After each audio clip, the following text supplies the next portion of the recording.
World History Discussions, Chapter 3, Part 5. Probably the part that people are the most curious about. The pyramids, which, as I said in the timeline, were built in the height of the Old Kingdom, roughly in the century from 2600 to 2500 BCE. Remember that those pyramids are farther removed from the time of Christ, 25,000 years different, than we are from the time of Christ, just 2,000 years different. And also, that's the grand scale of time. The grand scale of the pyramids, there's some people on camels, so happy hump day! Just kidding, it's Saturday, but people on camels riding beside these massive structures. So did aliens build them? And was it actually a group of aliens that people thought was divine? I'm just kidding. I know people who think that, but I wrote down the statistics right here about the Pyramid of Khufu. At 481 feet tall, it was the tallest man-made structure for the next 3,800 years. 481 feet versus people who are about 6 feet and camels probably about 6 or 10 feet. You can see how it towers over everything. It's amazing, amazing how they built these structures. So, by the way, it was not until 1311 that the Lincoln Cathedral would surpass the pyramid in height.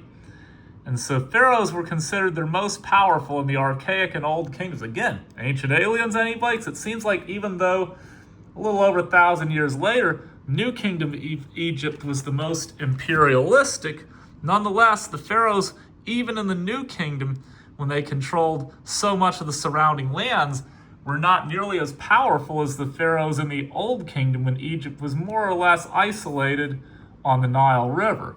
But anyway, it's just kind of cool because the pyramids were built for the kings, and this pyramid involved the precise cutting of and fitting of 2.3 million limestone blocks weighing up to 1.5 tons each, and probably took 84,000 laborers working 80 days a year in fall and winter when agricultural demand was light for about 20 years. In other words, that's crazy. Now, it's interesting because historians now don't think that it was slave labor. They actually think that the laborers were probably paid because you had to have skill to build a structure that massive. But anyway, I find that to be fascinating. So now we're going to talk a little bit more about Egyptian culture overall. Another thing that was cool, here's some Nubian mercenaries in the Egyptian army just to show that there were parallels between Egypt and Nubia. Something else I find interesting, we're going to get a little bit into this when we get into religion. The pharaohs were so powerful that they actually often had their slaves and servants killed and buried with them when the pharaoh died so that the servants could accompany them in the afterlife. And this wasn't unique to Egypt. This was true in societies all over sub-Saharan Africa. But basically, you have social classes with pharaohs at the top. And like I said, unlike Mesopotamian kings, Pharaoh was seen as the supreme ruler. There was not much room for a class of nobles. Instead, there was a professional military class and an elaborate bureaucracy of administrators and tax collectors, which actually made it easier for people of common birth to reach a high position in Egyptian society. And in Nubia, or Kush, social classes were evident mainly from the fact that nobles in places like Meroe had much fancier graves than the commoners, but even the commoners had gifts in their graves. Both Egypt and Nubia were patriarchal, although maybe not as much as in Mesopotamia. Upper-class women often saw domestic work of house servants, while lower-class women grew food and weaved textiles. But of course you had Queen Hatshepsut.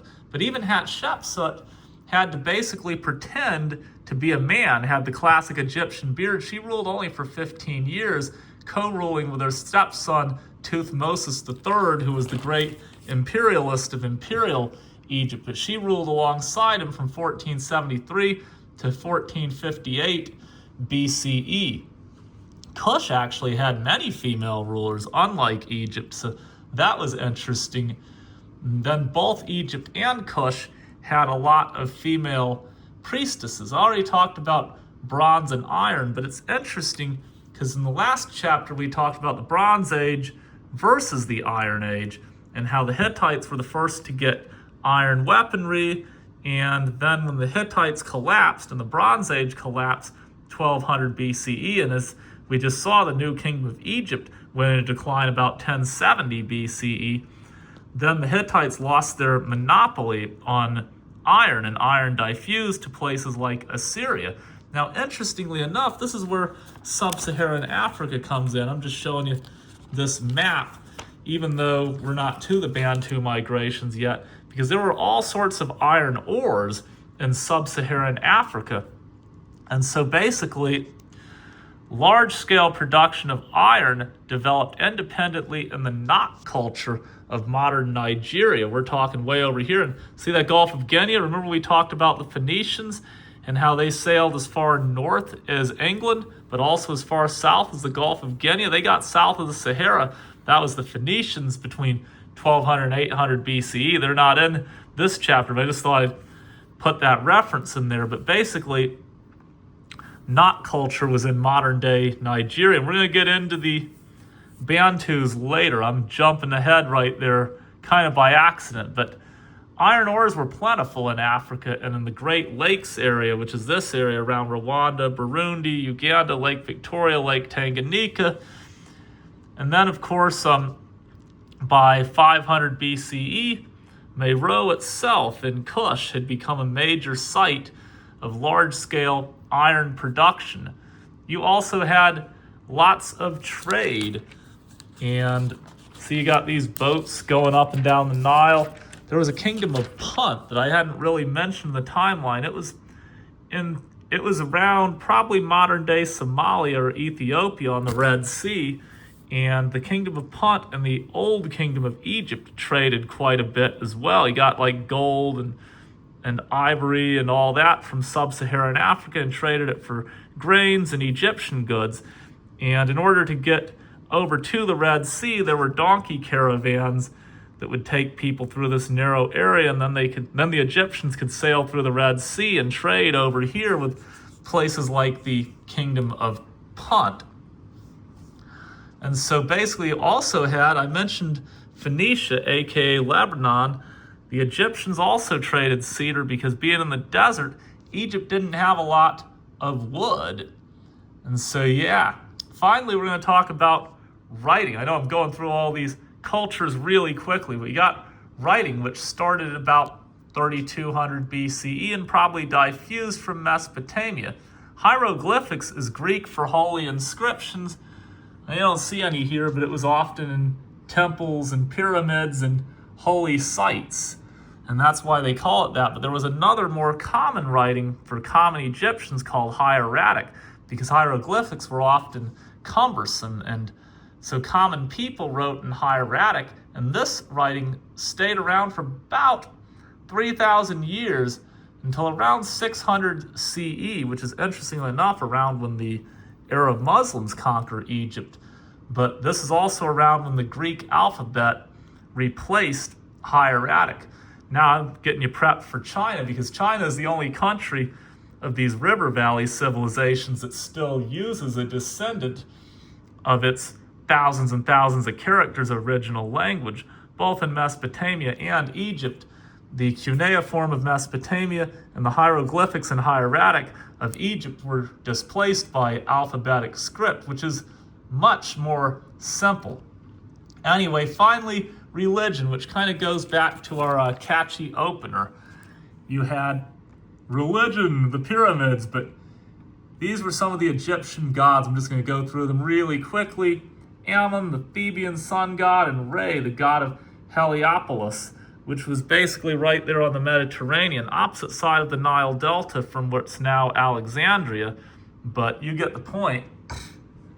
And so you had Amun and Re, which were basically the sun gods, and considered, there's a cult of Amun-Re where it was considered a universal god. And then you had Aten. Okay, now I get to talk about King Tut. And that's by going indirectly through Aten and Egypt's brief flirtation with monotheism. Akhenaten. Akhenaten was the pharaoh from 1353 to 1338 BCE, so about 100 years after Thutmosis and Imperial Egypt. And Akhenaten flirted with monotheism. He had all these shrines built to the sun god, Aten, and he insisted that the sun god was the only god. This only lasted 15 years, and after Akhenaten died, people went back to their polytheistic beliefs in many gods, and Akhenaten was succeeded by Tutankhamun, or King Tut. Only reason, I'm stealing this from a guy named Mr. Green, who does YouTube videos on Crash Course World History, but I thought this was funny. The only reason King Tut is so famous, even though he died when he was a teenager, is because most pharaohs had their graves robbed back in ancient days. But King Tut had his grave robbed, I believe, in 1922 in modern day. And of course, people were amazed by all the treasures that were in King Tut's grave. But anyway, and one more thing about writing. Writing and how we deciphered hieroglyphics, that goes to the French when Napoleon conquered Egypt in 1799 CE. We'll get into that much later. I believe that's chapter 28 on revolutions and national states. When his army conquered it, they found the Rosetta Stone, which basically translated back a couple of languages. And so they could go from French to ancient Greek to ancient Egyptian hieroglyphics and figure out what was on all the inscriptions. One of the parts of this chapter on what's left out is that you hear a lot less about the lower class Egyptians than you do about the kings and the rulers and all of that. But anyway, I'm more on religion. I know I'm kind of going through this fast, but you have the Mummy's Catchy Opener, which we already talked about, and now the story of Osiris. Osiris killed by his evil brother Seth, and his remains were scattered throughout the land.